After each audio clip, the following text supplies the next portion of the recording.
Un avión de pasajeros queda destrozado en las montañas de California. No había alas ni fuselaje. No había sección de cola. No había asientos del avión. El acero endurecido es reducido a pedazos. Fueron los peores daños que he visto. El accidente dejaba un panorama desolador de los últimos momentos del vuelo 1771 de Pacific Southwest. El avión alcanzó velocidades imposiblemente elevadas. Nos dijeron que pasó la barrera del sonido. Los pasajeros experimentaron una terrible fuerza G. Valoramos las fuerzas del impacto sobre 5.000 Gs. Fue una experiencia horrible en los últimos segundos de sus vidas. Independientemente de lo que derribara al vuelo 1771, los investigadores están seguros de una cosa: no fue un accidente.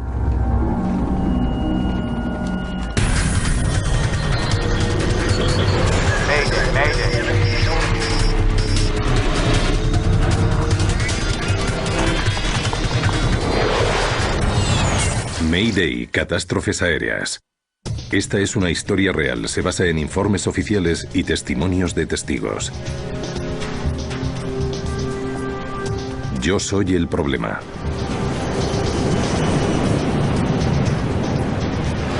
El Aeropuerto Internacional de Los Ángeles, uno de los más ajetreados del mundo. Cada año 40 millones de pasajeros llegan y salen del aeropuerto de Los Ángeles.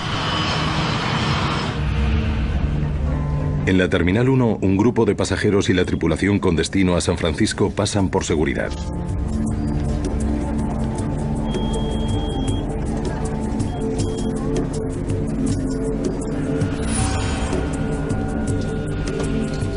Poco después embarcan en el vuelo 1771 de Pacific Southwest Airlines.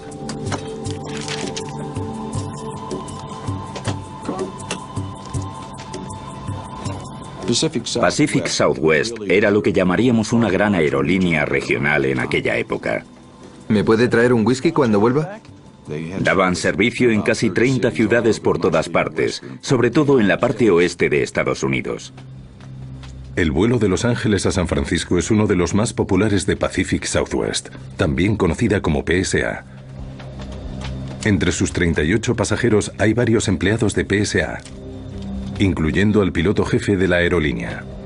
Es muy común que los empleados de una aerolínea viajen entre ciudades por trabajo, y así como muchas personas cogen el autobús para ir a trabajar, muchos empleados de aerolíneas cogen un avión para ir a trabajar. El capitán Greg Lindamood lleva volando con PSA 14 años. Es padre de 3 hijos y también un condecorado veterano combatiente. Frenos. Frenos listos. Flaps arriba. Spoilers replegados. El oficial de primera James Nunn lleva en la aerolínea desde la anterior primavera. También lleva miles de horas pasadas en la cabina de mandos. Palanca de empuje.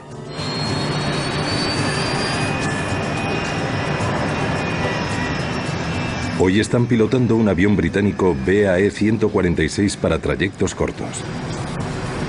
Con unos silenciosos motores turboventilados, está diseñado para vuelos cortos por zonas densamente pobladas.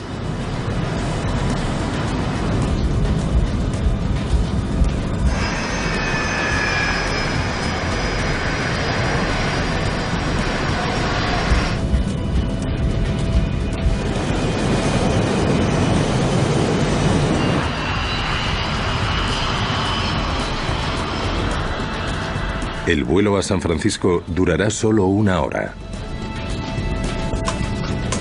¿Ya sabes lo que les vas a regalar a los críos por Navidad? Bueno, una Nintendo, y con lo que cuesta creo que podrán compartirla. ¿Queréis algo de beber? No, está bien, gracias. Vale, avisadme si cambiáis de opinión. El vuelo 1771 circula a 6.705 metros sobre el campo de California.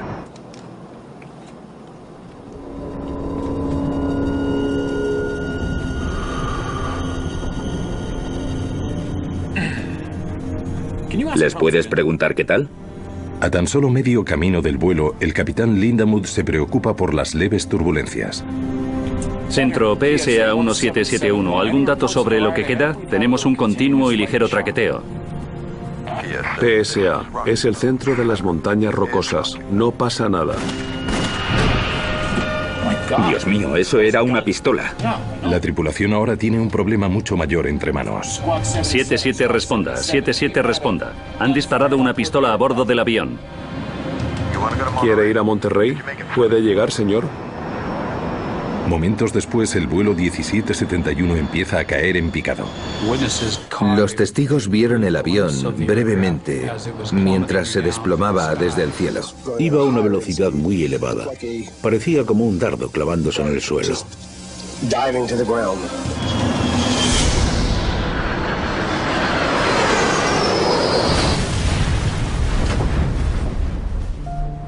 El vuelo 1771 choca contra una montaña aislada a 280 kilómetros al noroeste de Los Ángeles.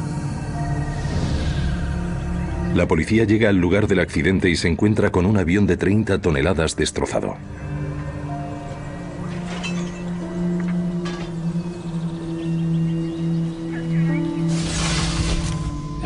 No había alas, no había fuselaje, no había sección de cola, no había asientos del avión. Solo había papeles, papeles por todas partes y un fuerte olor a combustible de aviación. El sheriff Steve Boltz no tarda mucho en llegar a una terrible conclusión. Nadie ha sobrevivido al impacto.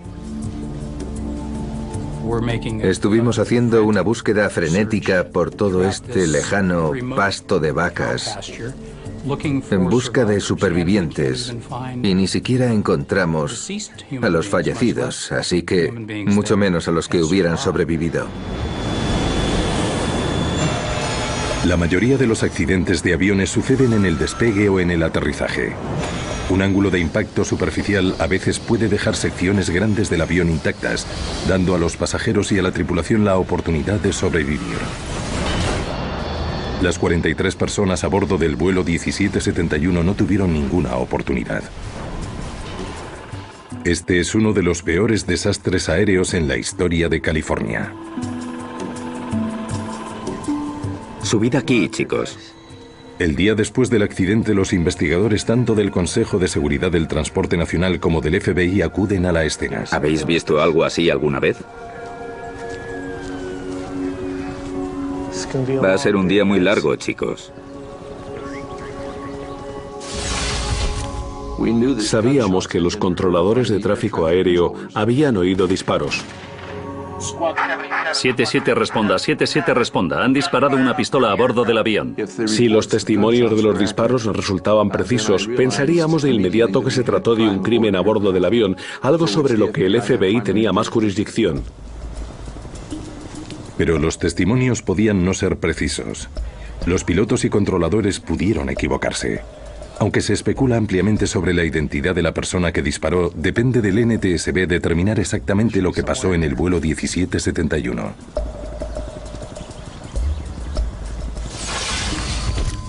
Una de las cosas que tienes que evitar en la investigación de accidentes es tener nociones preconcebidas. Por ejemplo, la mayoría de nosotros nunca ponemos la radio, nunca vemos la televisión cuando hablan de la escena porque, aunque conscientemente no te des cuenta, si recibes tanta información, cuando vas allí de forma subconsciente, empiezas a mirar las cosas de acuerdo con dicha información, así que intentamos llegar a la escena con una opinión totalmente objetiva de lo que ha pasado.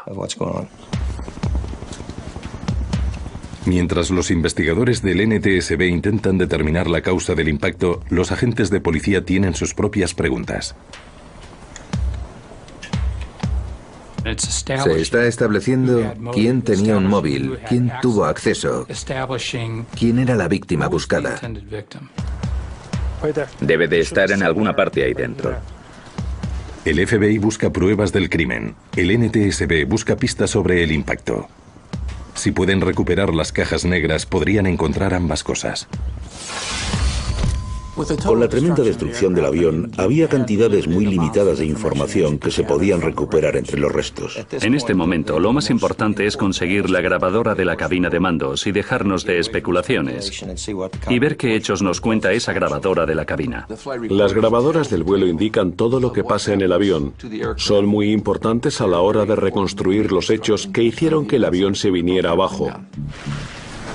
El impacto es por aquí, luego la cola. Deben de estar por alguna parte ahí dentro.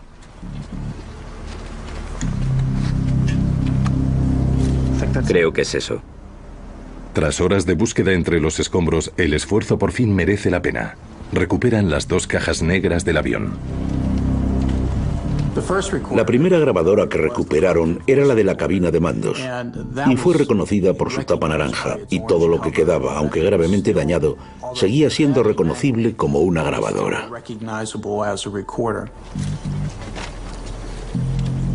La segunda caja negra ha sufrido aún más daños. La información de vuelo grabada capta información crítica sobre la situación del avión. ¡Qué desastre! ¡Qué desastre! Estaba tan dañada que no era reconocible ni siquiera como una grabadora de datos de vuelo. Ambas grabadoras serán enviadas al laboratorio del NTSB en Washington. Aún no está claro si la información que contienen se puede recuperar. Sin ella, los investigadores puede que nunca sepan lo que le pasó al vuelo 1771.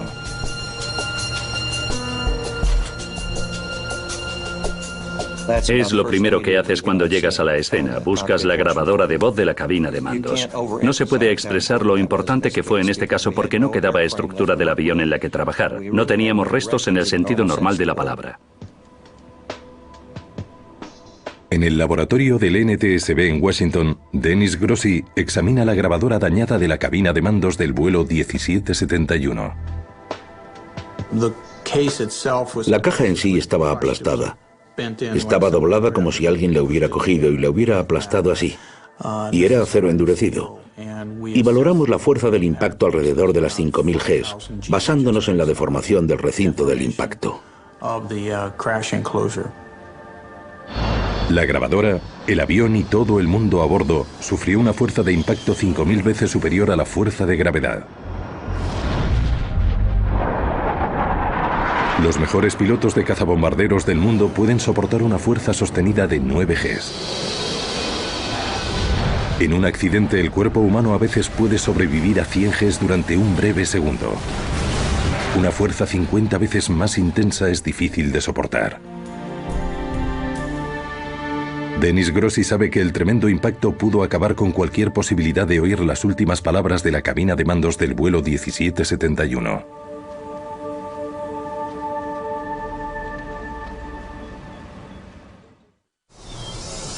Ninguna investigación de accidentes es rutinaria, pero entre las piezas del rompecabezas del vuelo 1771, los investigadores están buscando algo muy diferente, quizás una pistola. Encontrar el arma podría ayudar al FBI a identificar quién pudo disparar a bordo del vuelo 1771. Pero para el NTSB, solo los disparos no explican el accidente. Una bala no debería llevar a pique a un avión comercial moderno. Hay mucho desconocimiento sobre la descompresión. Y sí, por ejemplo, un disparo podría derribar un avión, pero si simplemente se trata de un disparo por el fuselaje de la nave, la respuesta sería no.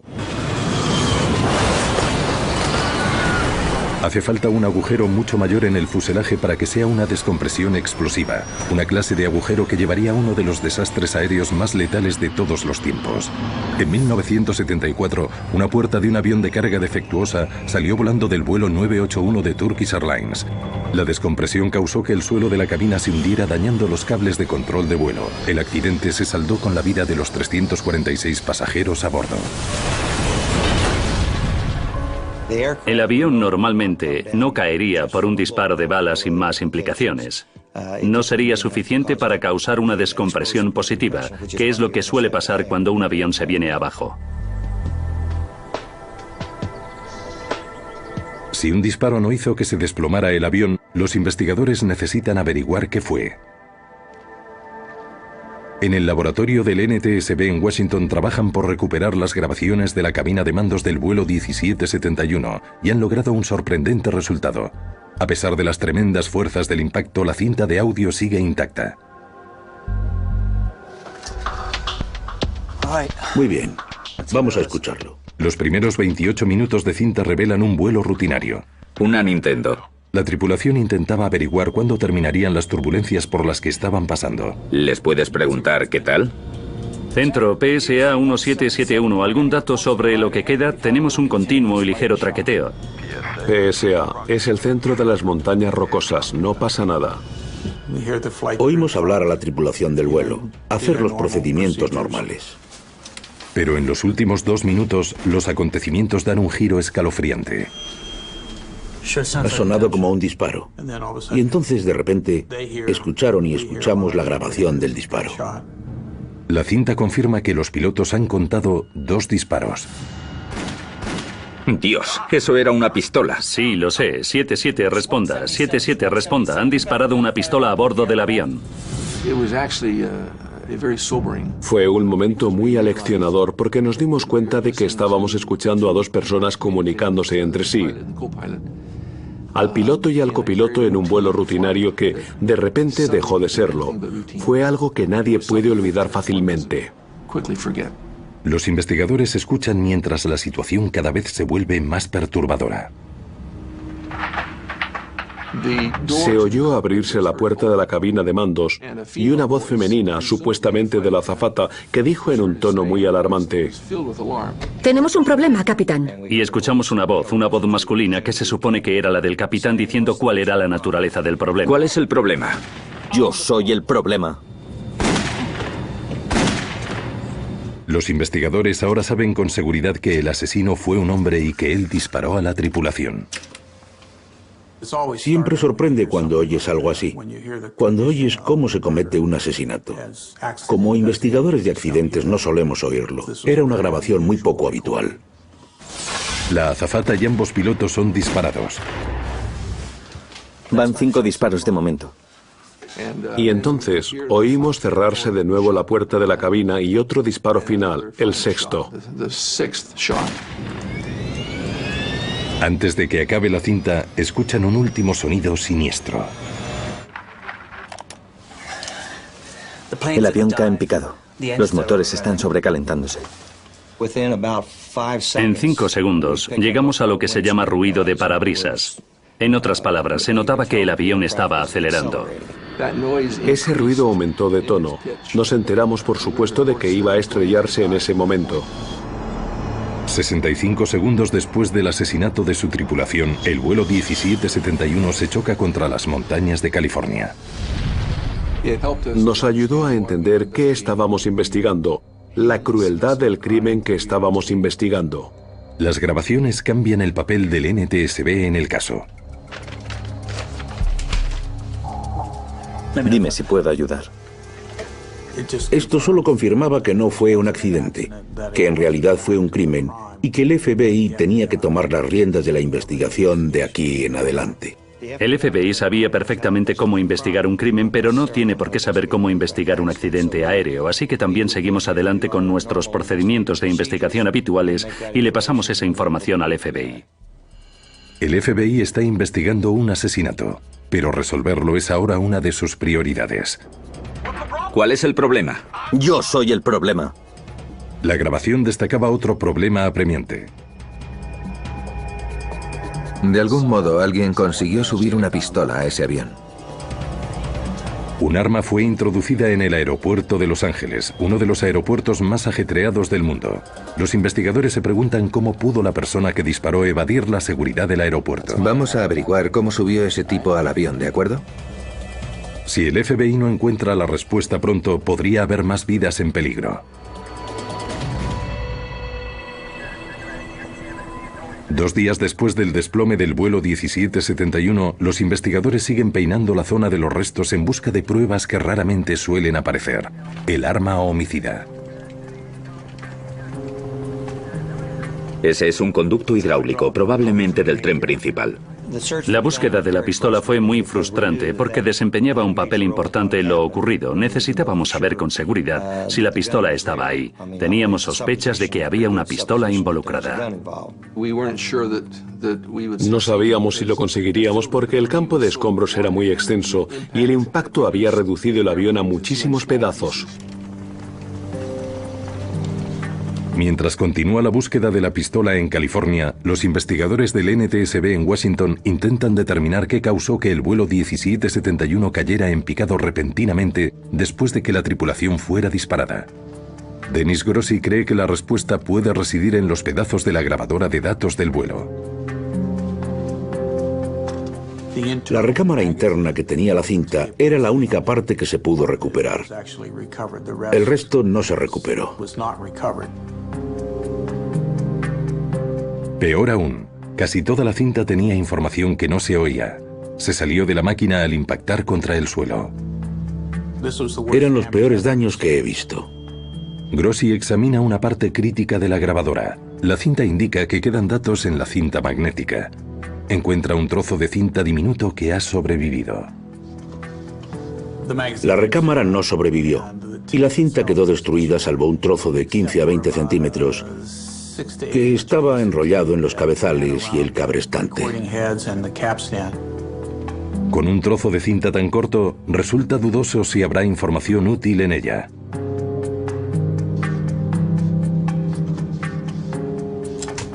Nos esforzamos mucho por intentar conseguir toda la información que pudiéramos de este pequeño trozo de cinta. Los investigadores en California finalmente descubren lo que estaban buscando: el cañón de una pistola.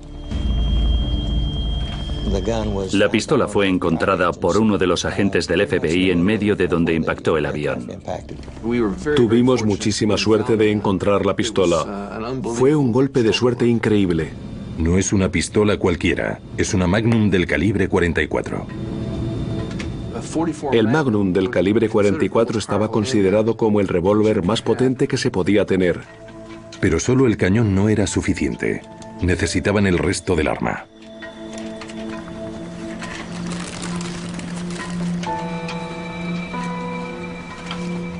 Afortunadamente la encuentran. El cilindro con 6 cartuchos gastados. Su estructura estaba demasiado bien hecha como para que se pudiera romper el cañón, así que eso sugiere la potencia del impacto del accidente. La pistola destrozada lleva un mórbido descubrimiento. Cuando vimos lo que quedaba de la pistola, había una porción del dedo entre el gatillo y el seguro. Eso lo llevamos al laboratorio del FBI en Quantico, Virginia. El análisis del laboratorio puede que ayude a resolver un misterio pendiente durante toda la investigación. El FBI tiene un arma, una escena del crimen y 42 víctimas asesinadas. Lo que falta es la prueba de la identidad de la persona número 43 a bordo, el asesino. En nuestra investigación de hoy en la zona hemos localizado un arma y dicha arma va a ser examinada y, por supuesto, cualquier relación entre ella y el crimen se desarrollará completamente. Necesitábamos determinar un móvil de por qué alguien haría algo así. Alguien tuvo que disparar y tenía que tener una razón para ello. Es parte del asiento y parte de la estructura. Realmente, en cuanto a la investigación en la escena, depende del NTSB mover ficha, por así decir, pero fuimos capaces de responder a preguntas que pudieron sugerirles a los investigadores del FBI en la escena. Como digo, no tienen los conocimientos para saber en qué fijarse, pero en cuanto a los aspectos criminales, sin duda sabían qué preguntar. En la zona del accidente, el NTSB ha recuperado un resto que podría ayudar a explicar lo que pasó en el vuelo 1771, un fragmento de un asiento de pasajero. De hecho, encontramos un asiento que tenía un agujero de bala en él.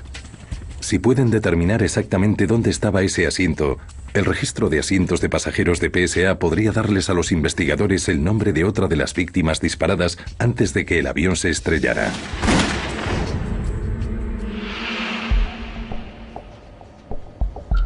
Denis Grossi ha hecho todo lo posible por recuperar datos del pequeño fragmento de cinta recuperado de la grabadora del vuelo. Pude descodificar el pequeño trozo de cinta y conseguir los últimos segundos. Contiene información, pero solo de una duración de 6 segundos. Los investigadores descubren que en sus últimos momentos el avión operaba normalmente, sin problemas mecánicos, salvo por una cosa.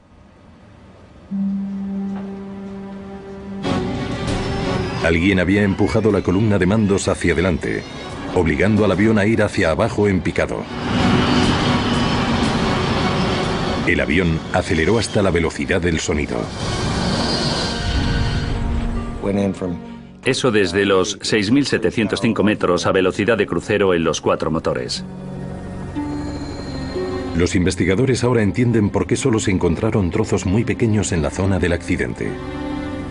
Cuando el avión impactó a una velocidad tan elevada, en el impacto comprimió la tierra y luego soltó todo por un agujero. El duro impacto lanzó algunos escombros de nuevo al aire antes de que pudieran quemarse por la explosión. Todo el material ligero, todo el papel en el avión, cualquier material aislante del avión, todas las luces salieron volando en el aire y luego el viento lo transportó todo a kilómetros de distancia. El hecho de que el avión se viera forzado a caer en picado explica por qué el PSA 1771 se chocó tan rápido. También añade aún más urgencia a la investigación del FBI, ya que era casi seguro que el asesino tuviera la mano en los mandos. Se trata ahora del peor asesinato en masa de la historia de California. Pero los investigadores siguen sin tener pruebas suficientes para estar seguros de quién fue el asesino, ni de a quién intentaba matar. ¿Fue el trabajo de un loco que quería cometer un asesinato en masa? ¿O el asesino estaba centrado en un pasajero en concreto y a sangre fría sacrificó a todo el que estuviera a bordo?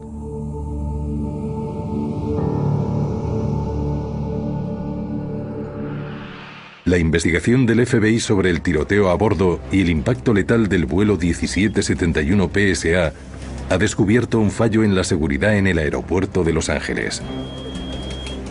Puede que esto explique cómo fue introducida una pistola en el avión.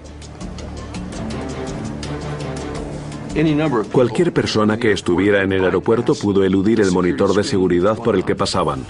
El agente Bretzing descubre que los empleados de la aerolínea con identificaciones válidas pueden saltarse la seguridad en el aeropuerto de Los Ángeles. Lo que pusieron fue un paso para los miembros de la tripulación y empleados del aeropuerto. De hecho, cualquiera que tuviera la placa apropiada.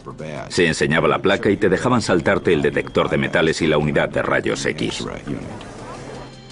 Fue un gran fallo. Bretzing sabe que el asesino era un hombre, y por el manifiesto de pasajeros del vuelo 1771 puede ver que había 4 pasajeros varones que trabajaban tanto para Pacific Southwest como para su filial, US Air.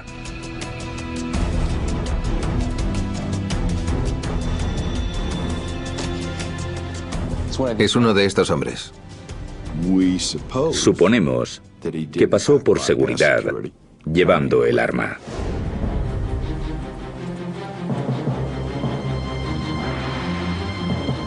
Los investigadores tienen que demostrar de manera concluyente quién introdujo la pistola a bordo.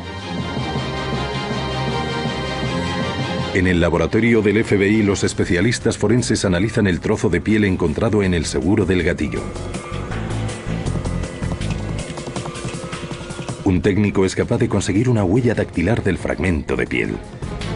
En busca de una coincidencia, compara la huella con las del archivo de los 4 pasajeros varones que pudieron librarse de pasar por seguridad, y encuentra una coincidencia.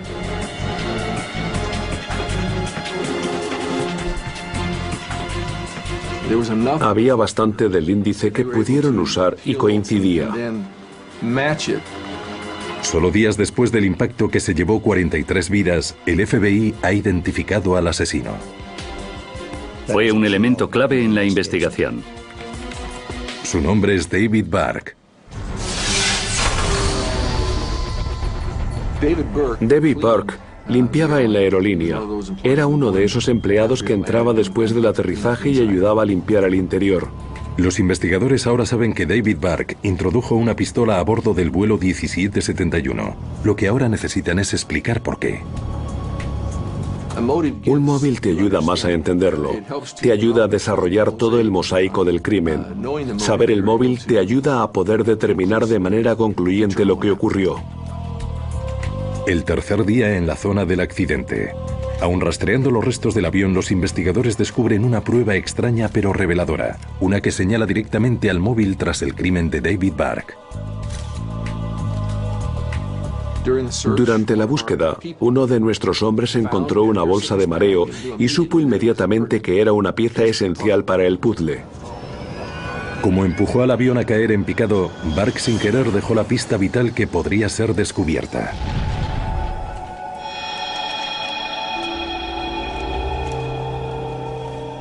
La bolsa de mareo tenía un mensaje muy claro en ella.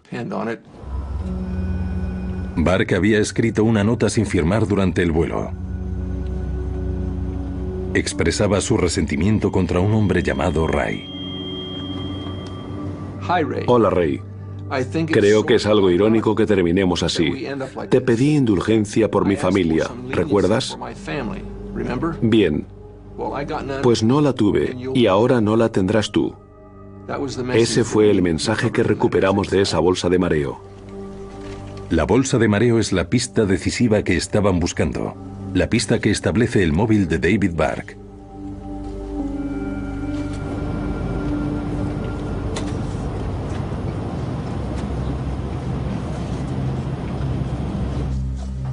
El tal Ray de la nota es identificado como el jefe de estación de la aerolínea, Ray Thompson. Trabajaba para la filial de PSA y US Air. También era el antiguo jefe de David Burke. Ray Thompson era el supervisor.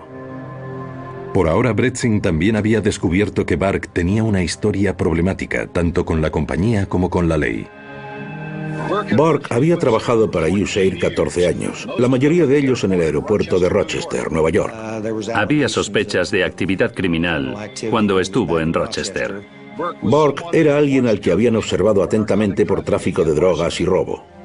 Las sospechas de que Burke traficara con cocaína en vuelos comerciales nunca fueron probadas. Bueno, básicamente por lo visto iba un paso por delante de nosotros, pero lo principal es que no fue acusado. Se mudó a la costa oeste supuestamente para escapar de la polémica, por así decir. Pero 3 semanas antes del impacto, Burke se metió en más problemas.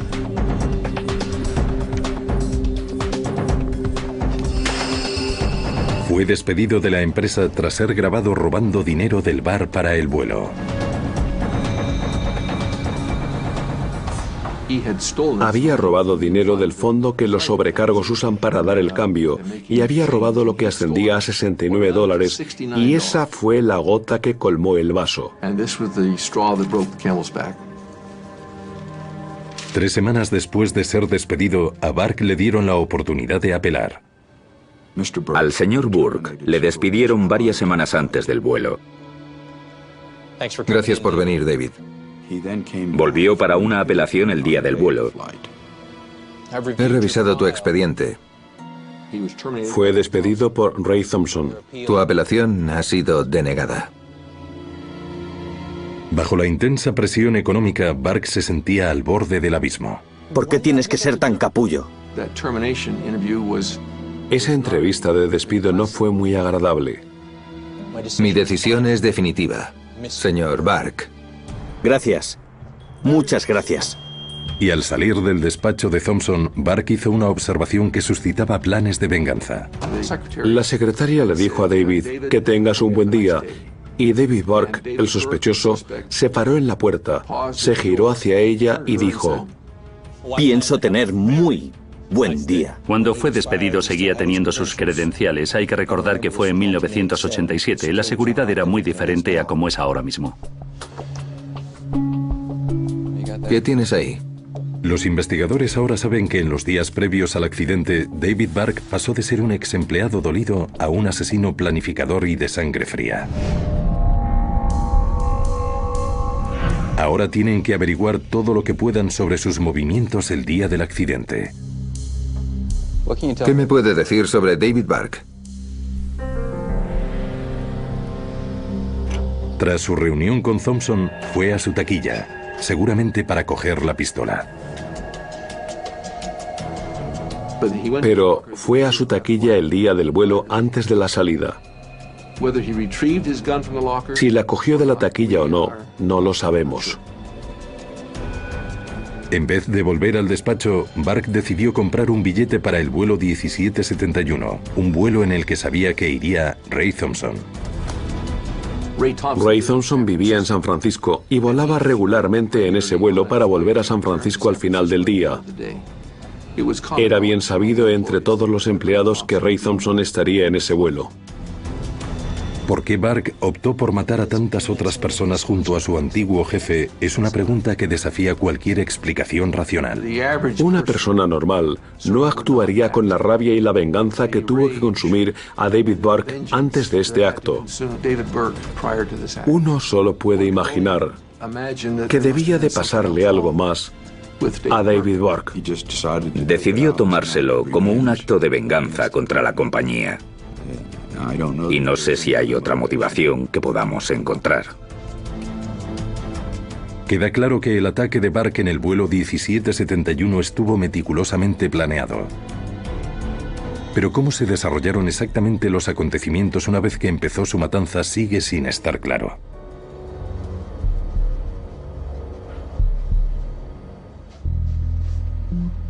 Los investigadores del NTSB han proporcionado una importante pieza del rompecabezas. Han sido capaces de relacionar el fragmento de asiento perforado por la bala con su ubicación exacta a bordo, fila 4, asiento C. Los expedientes muestran que en el vuelo 1771 ese asiento estaba libre. Pero el asiento justo delante de ese asiento vacío estaba ocupado por Ray Thompson.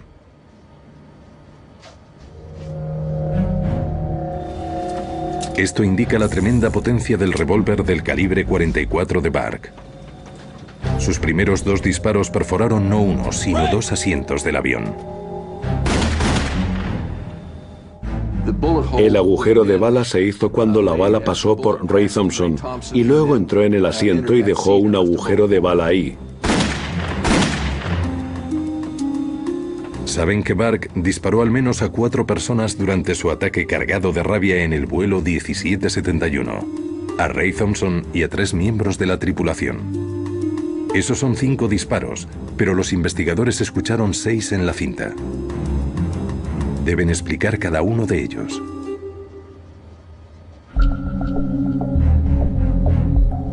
Los sonidos de los disparos fueron recogidos por un micrófono en la cabina de mandos. Al comparar el sonido de cada disparo, los investigadores determinan si se dispararon en la cabina de mandos o de los pasajeros.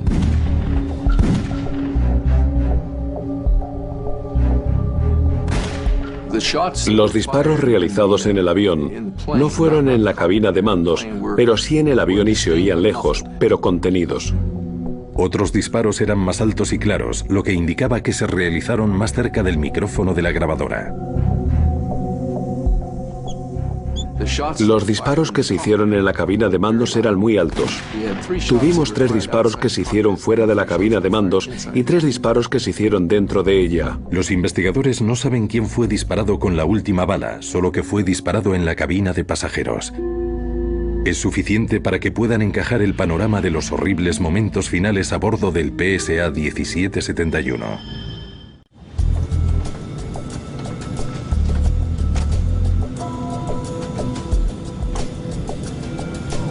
¿Qué narices?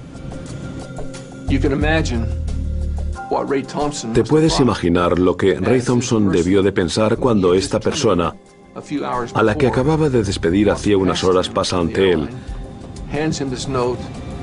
Le da esta nota y luego se mete en el lavabo y lee esta nota con este mensaje tan siniestro. A continuación, escuchan el sonido de la puerta del baño abriéndose. Entonces, asumimos que le dio la nota a Ray. Entró en el baño donde sacó la pistola, volvió a salir. Oímos la puerta cerrarse de nuevo justo antes de los disparos. ¡Ray! Ray Thompson probablemente tenga la muerte más piadosa de todas las de ese avión. En menos de un minuto, un vuelo rutinario se convierte en una pesadilla. Tenemos un problema, capitán. ¿Cuál es el problema? Tuvo mucho cuidado. Había planeado esto bien y creemos que siguió dicho plan. Yo soy el problema.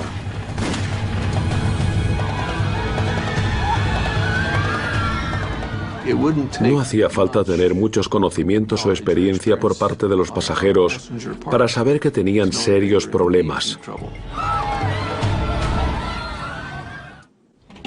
Tenemos un problema, capitán. Tras disparar a su antiguo jefe y a 3 miembros de la tripulación, David Burke empuja al vuelo 1771 a estrellarse y sale de la cabina de mandos. El piloto jefe de la aerolínea ahora era la única persona a bordo que podía evitar que el avión se estrellara. Un piloto fuera de servicio puede que fuera hacia adelante para intentar prestar la ayuda que pudiera cuando se dio cuenta de que algo drástico estaba pasando. ¿Qué narices estás haciendo? Me tienes que dejar entrar ahí. No hagas esto, ¡vamos! Pero a Burke le quedaba una bala. ¿Qué narices estás haciendo? Esa pudo ser la 6ª bala. Algunos especulan que David Burke se suicidó. Las pruebas sugieren lo contrario. Si se hubiera suicidado, la pistola se le habría caído de la mano tras haberse disparado. Pero por un fragmento de la punta del dedo de Burke recuperado del seguro de la pistola, Bretzin determina que el asesino estaba vivo, sujetando la pistola hasta el momento final del impacto.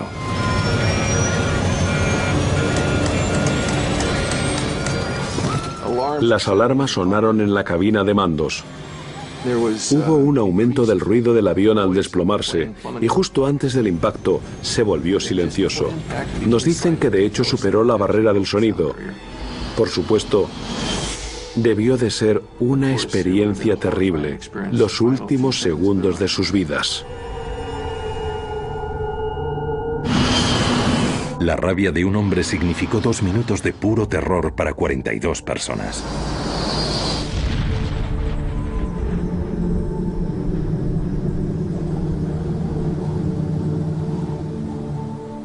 El FBI cree que un hombre fue el responsable del accidente del vuelo PSA 1771 en las montañas del condado de San Luis Obispo, en el que se saldaron las vidas de 43 personas a bordo.